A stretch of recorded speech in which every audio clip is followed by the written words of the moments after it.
Liverpool back with a bang. It might have come at a Yeah. cost. Yeah. Alexander Isak picked up an injury, went off at half-time.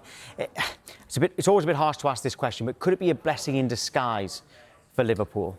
No, it's never a blessing in disguise. You don't want your star man, getting injured and picking up knocks. He's not been playing great. He's not been having an effect on the game.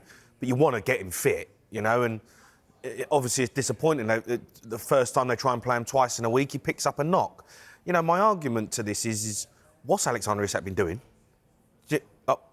What's he doing? You mean when he was in limbo? Yeah, he's in limbo, but come on, keep yourself fit. You're going to move, right? And they've tried to wrap him up in cotton wool, and they're drip feeding into the team. You're a professional athlete. I know you didn't want to be involved at Newcastle, but keep yourself fit. Yeah, how unfit are you? Because... Is it match fitness, though? Because that's something that someone like me wouldn't understand, whereas someone like you would understand. Listen, give me 3 games. Was physically fit. Yeah, but give me 3 games, I'm fit. 3 or 4 games in pre-season, I'm ready to go. How unfit can you be? It's been 3 months. And, they're trying to give him a pre-season and get him in and get him up to speed and, try and get him in there. But, come on, he's still miles off it. He don't look sharp. He's not sprinting. He's picked up a knock at half-time. Disappointing, really, because, as a player, he wants to go and make that move to Liverpool and hit the ground running. Look at Ekitike. He's come in, he's flying, he's fit, he's sharp. He's sprinting distance. He's amazing. Isak looks like he's going to pull his hamstring every time he opens up. So I'm a bit disappointed in Isak, really, because I was expecting him to go and, he's been playing in the Premier League. It doesn't have to settle in. I was expecting him to go and make things happen straight away. When I say blessing in disguise, does it mean that he now, on a slot, now doesn't have to worry about putting Alexander Isak in? We don't know the extent of the injury, by the way. Well, he probably won't play at the weekend. He just knows that, right, Ekitike's up front, pick everyone around him, don't worry about Isak on this occasion against Brentford on Saturday. Yeah, but I wouldn't start Isak anyway. I think it's getting to the point where, you want Isak in your team. Of course you do. You've signed him. He's a big money player. Everyone's talking about it. He was the summer move. Ekitike is a better player. Ekitike has been absolutely brilliant since he's come in. He's quick, he's sharp, he's good on the ball, he's got confidence. I think Ekitike believes in himself that he's better than Isak. And for me, Arne Slot's got to start looking at it and saying, OK, he's here for the future, we know that. He's going to be a big player for us. But I'm going to hang my hat on Ekitike. He's got 7 goals. So he's flying. So maybe Isak's the one who needs to sit on the back burner for a minute. We've all been talking about, when Isak comes in, Ekitike is going to go on the left, or we might be able to play him as a 2. But no, Ekitike's my main man. I'm starting him up front because he's scoring goals for me and he's doing the business. Were they better without Salah? He came off the bench, but didn't start. Look, how can you say Liverpool are better without Salah? It's so difficult to say that. The numbers he's put up over the years, have been astronomical. He isn't playing well at the minute. He's not playing well. He doesn't look at the races. He's snapping at shots, which normally he would slot. He should have passed one across for a tap-in last night. He's been greedy. It's a harsh question, that.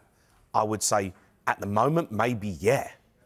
But I wasn't quite sure what formation they were playing last night. They ended up playing all over the place and everyone was a bit everywhere, but Frimpong was almost like a right winger until he got injured. At the moment, I'd say yes, they're better without Salah. OK.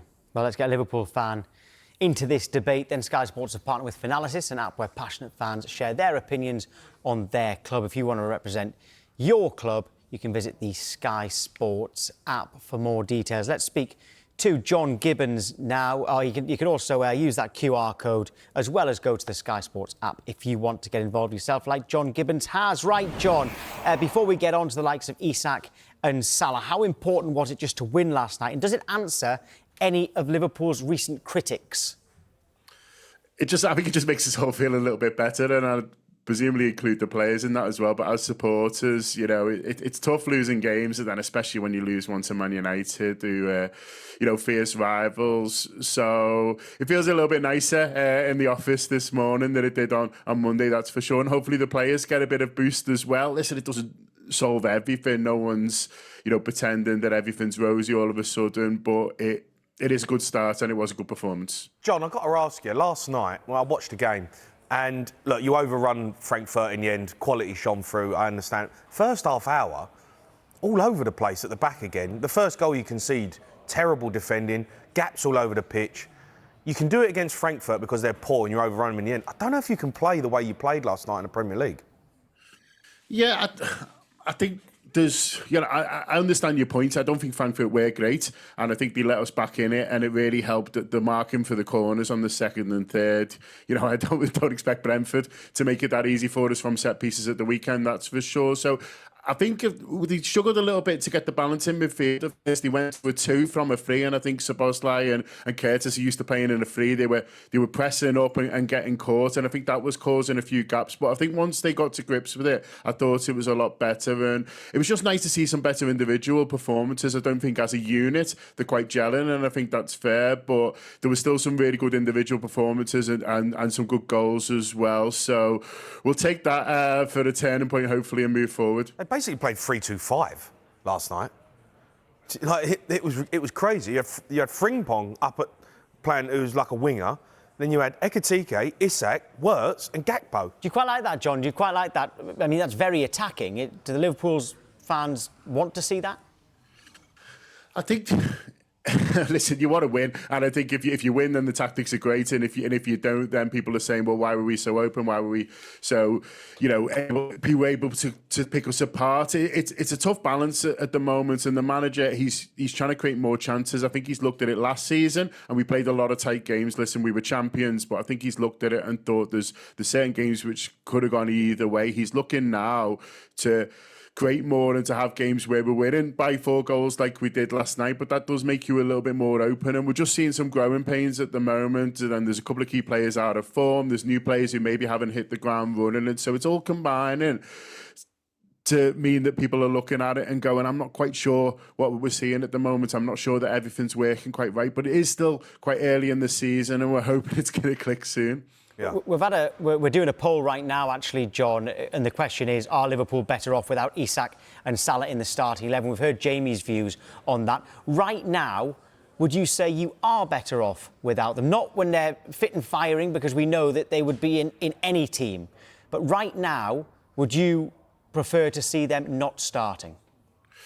I think it's 2 separate ones for me. I think Ekitike has been really unlucky not to start more. His last start before this one was Everton, and we won that game. He scored a great goal.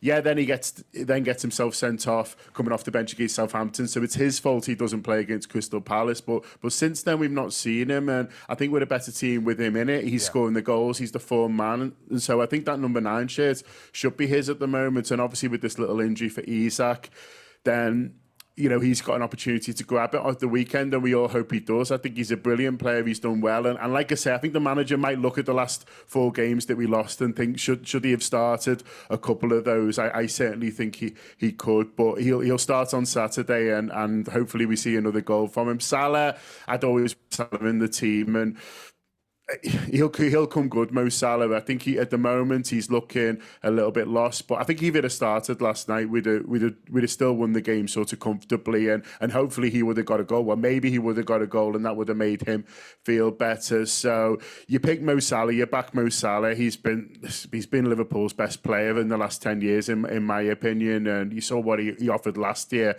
All that hasn't disappeared, and so I'd certainly rather have Mo Salah in it. And I think if you ask a few Brentford fans on here, do you want to see Salah in the team on Saturday or on the bench? They'd say on the bench. Yeah, good point. I mean, on our poll, by the way, 75% of people are saying that it's best to drop Isak and Salah, which has surprised me a little bit. We have had a voice note from a Liverpool fan called Chris talking about Mo Salah. I'd play Salah at the weekend against Brentford, but I don't think Slot should be scared to drop him if he's not performing. Yeah, which I suppose is what a lot of people have been saying. Keep your voice notes coming in, by the way, and anything we're talking about on the show. In terms of Liverpool, is he undroppable? I think that's one for John. Is he undroppable, John? I mean, I guess he drops him last night, doesn't he? He's on the bench, and so that's the second Champions League game in a row. There's a difference between resting and dropping, isn't there? Well, it's semantics. It's how the manager tries to sell it. I mean, if you ask him, I think he'd say he was dropped. Mo Salah doesn't feel like he needs a rest. You'd be surprised to see him out for an extended period. I think that is fair to say. If he don't play against Brentford at the weekend, he's been dropped. It's a big story, isn't it? It's a big story if he doesn't. I think he almost is undroppable if you want to use that definition, because he's such a huge player and he's such a moments player as well. And we've all seen Salah do nothing for 88 minutes and then suddenly he carves someone open with a brilliant pass and we scored. And also as well, you think, well, who else is going to play on that right-hand side? Yeah. You know, he brought Frimpong to do a little bit there. He's just got injured. Yeah. Chiesa, he doesn't want to start for whatever reason. He likes him off the bench. And so at the moment, I think he is. But as I say, I'm backing the manager on it. I'd much rather him in the team than not. I'm not on X, but I hear that you were critical of Arne Slot after the Manchester United defeat on Sunday. Yeah. Change your tune now, haven't you, John? Why was that? Because you have just said you back the manager. Yeah, because listen, I think we were all hoping for after that international break to see something completely different, and we were all hoping to see it, and then we don't. Supporters are passionate. We get frustrated. You lose to Manchester United.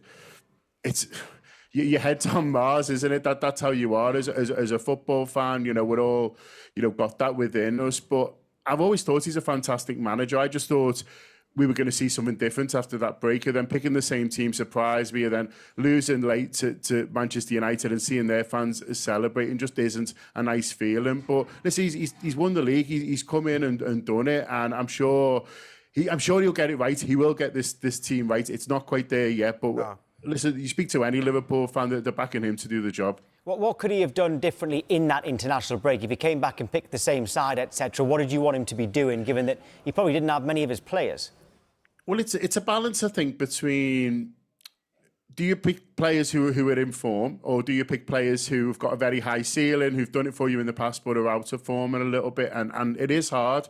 And the manager, they're paid to make the decisions. They make the decisions. It's easy for us. We could sit here and say, would have done this, would have done that. But you see how well Curtis Jones played, for example, last night, and he has the whole international break off. He's there. He would have been fresh. And someone like him coming into the team at the weekend against Man United, he's a Scouser as well. He knows how big that game is.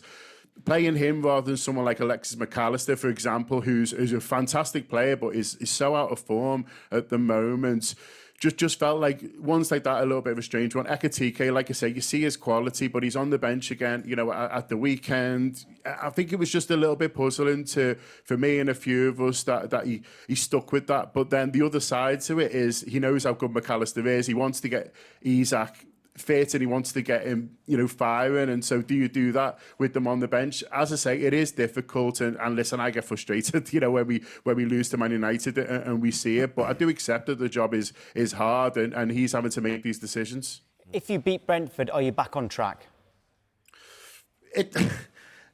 It's a hard one, really, because, you want to see a good performance there. Brentford's really tricky, so any win's a good one. You see, I thought they were really good against West Ham on Monday, albeit West Ham are struggling. I saw the problems they caused against Man United, who obviously beat us at the weekend. They're direct, they're tough. It's a great ground for them, to play in. So I think any win there, you have to say, is a really good win, and hopefully that'll say we've turned the corner and we are back on track. John, thank you. Cheers, John. Tom, man.